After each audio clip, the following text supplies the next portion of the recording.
गैब से निदा आती है, ऐ खातून अपना हाथ निकाल। उस हाथ को रब ताला कभी शर्मिंदा होने नहीं देता जो रब के रास्ते में उठा हुआ हो। उसने दुपट्टे से हाथ निकाला तो उसका हाथ सही सलामत मौजूद था। एक बड़ा बखील आदमी भी था, सेठ तो था, पैसा बहुत था, लेकिन कंजूस बहुत था। लेकिन उसके घर में बिल्कुल अपोजिट उसकी बेटी थी, जवान बेटी। वो सखावत बहुत करती थी, बाप को सख्त नफरत थी इस चीज।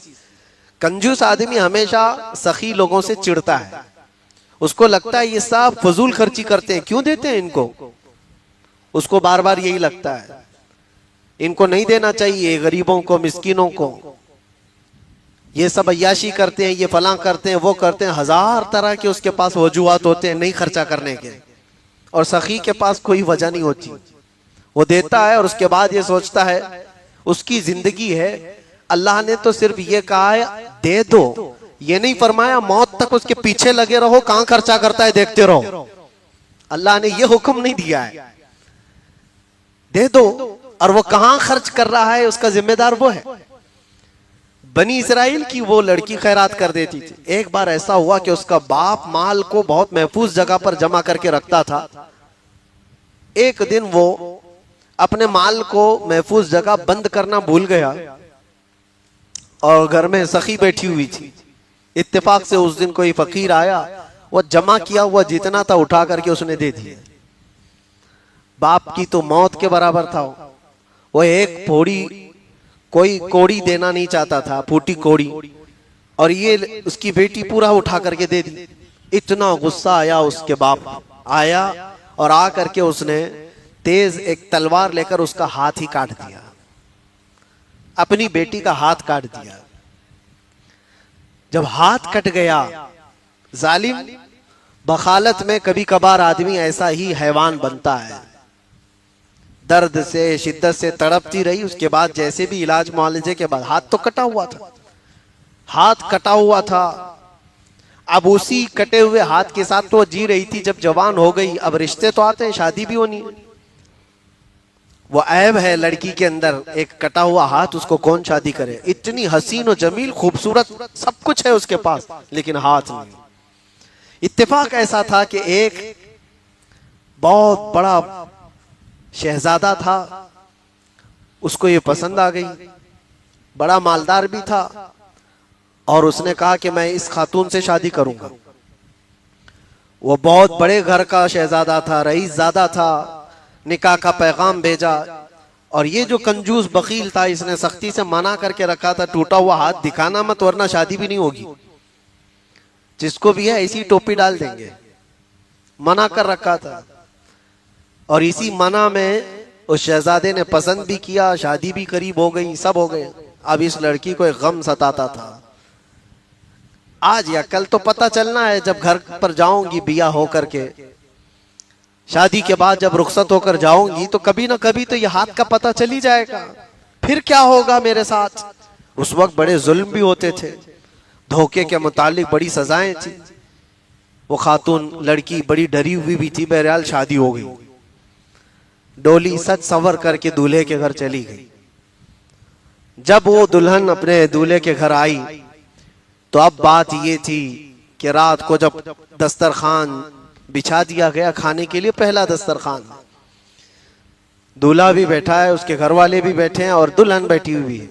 अब ये शर्मा रही है, सीधा हाथ कटा हुआ है, खाए तो कैसे खाए। तो उसने, दूल्हे ने कहा चलो खाना शुरू करो। ये नहीं खा रही थी, अपने दुपट्टे के अंदर वो अपना हाथ छुपाए बैठी रही, छुपाए बैठी रही बहुत देर तक। कैसे, अब क्या होगा, तब क्या होगा, अब क्या होगा, तब क्या होगा, कुछ तो होने वाला है, कटा हुआ हाथ अब पता चलेगा। 2 बार कहा उसने चलो शुरू करो खाओ। तीसरी बार उसने कहा किस चीज का इंतजार है, खाओ, दूसरे सब खा रहे हैं। उसके आंसू निकल आए कि उसके अंदर एक ऐब है, कटा हुआ हाथ है। अब किसी न किसी तरह से अब ये अपने नए दूल्हे को बता ही दूं कि मेरा हाथ कटा हुआ है। वो जवान दुशीजा रोने को थी, गैब से निदा आती है, ए खातून अपना हाथ निकाल। उस हाथ को रब ताला कभी शर्मिंदा होने नहीं देता जो रब के रास्ते में उठा हुआ हो। उसने दुपट्टे से हाथ निकाला तो उसका हाथ सही सलामत मौजूद था, हाथ सलामत मौजूद था। और रब तबारक व तआला शर्मिंदा होने नहीं देता उस हाथ को जो बारगाह रब्बुल इज्जत में खर्चा किया हुआ। जब वो मौला दुनिया में जलील होने से बचा लेता है तो फिर आखिरत तो आखिरत है, रब तबारक व तआला हिफाजत फरमाएगा। इसलिए आज उम्मत को जिन चीजों की जरूरत है उसके लिए जो माल जमा करके रखते हैं वो भी वही सुन ले। कुरान कहता है वल्लदीन यकनिज़ून अज़्ज़हब वल फिद्दा वला युनफ़िक़ूनहा फ़ी सबीलिल्लाह फ़बश्शिरहुम बिअज़ाबिन अलीम। अल्लाह फरमाता है जिन लोगों ने सोना और चांदी को खजाना कर करके जमा किया है, ऐ रसूल उनको दर्दनाक अजाब की बशारत दे दे। यौमा युहमा अलैहा फी नारी जहन्नम फतुक्वा बिहा जिबाहुहुम व जुनूबुहुम व ज़ुहूरुहुम हाज़ा मा कनज़्तुम लिअन्फुसिकुम फ़ज़ूक़ू मा कुन्तुम तकनिज़ून। अल्लाह फरमाता है उस क़यामत के दिन उनकी पेशानियों को आग से दागा जाएगा, उनके बाजुओं को और उनके पीछे आग से दागा जाएगा और उनसे कहा जाएगा कि ये सारा जो तुम जमा करके रखते थे चखो, आज चखो। बल्कि एक रिवायत ये मिलती है कब्र में जाते ही एक बहुत ही खौफनाक अज़दा उसके गले में लिपट जाता है, उसकी नाक पर डंक मारता रहता है, चूसता रहता है और वो मुर्दा उसको हटाने की बेपनाह कोशिशें करता है, निकालने की बहुत ताकतें लगाता है। वो सांप उससे कहता है क्यों मुझको हटा रहे हो, मैं तुम्हारा माल हूं जिसको तुम जमा कर रखे थे, जिससे तुम बहुत मोहब्बत करते थे, लेकिन इस माल की जो ज़कात निकल गई वो पाक है, फिर उस पर तुम्हें अजाब नहीं है। लोग आज 2.5% पर ही आए काएं कर रहे हैं। अगर रब तबारक व तआला चाहता तो 50% का भी हुक्म देता। क्यों? अता किया हुआ उसका है, मैंने तुझे अता किया है, 100 अता किया, 50 मेरी राह में दे, 50 तू रख ले। लेकिन रब तबारक व तआला ने तुम्हें 50% देने का हुक्म नहीं फरमाया, 25 भी नहीं, 10 भी नहीं, 2.5, सिर्फ 2.5%। 100 रुपये तेरे पास आए हैं तो उसमें से 2.5 निकाल। गुरबा और मसाकीन जब क़यामत के दिन उठाए जाएंगे तो अल्लाह तबारक व तआला की बारगाह में वो शिकायत करेंगे कि हमारे पास तो कभी कोई चीज आई नहीं। तो अल्लाह ताला फरमाता है तुम्हारा हक भी मैंने मालदारों के पास रखा था, वो कहेंगे उन्होंने हमें दिया ही नहीं।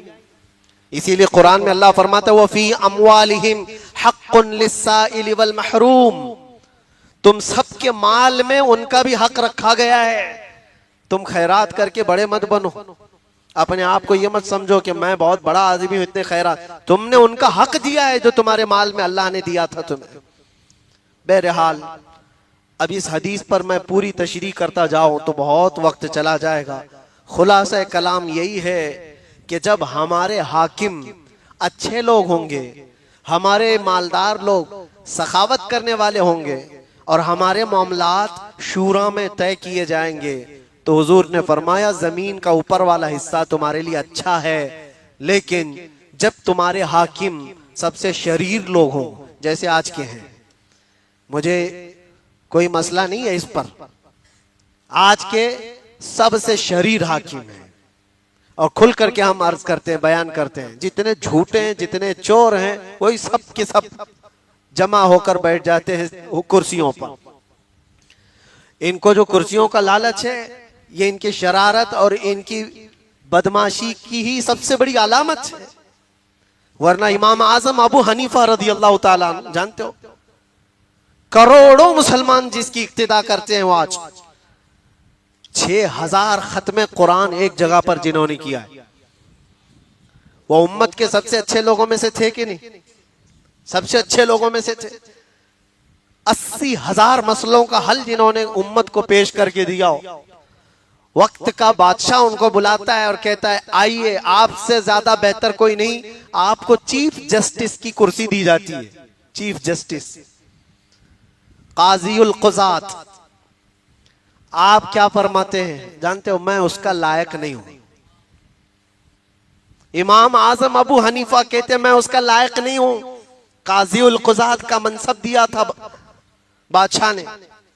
तो जानते हो खलीफा वक्त ने कहा आप झूठ बोल रहे हो, आप झूठ बोल रहे हो, इतने बड़े इमाम होकर आप झूठ बोल रहे हो।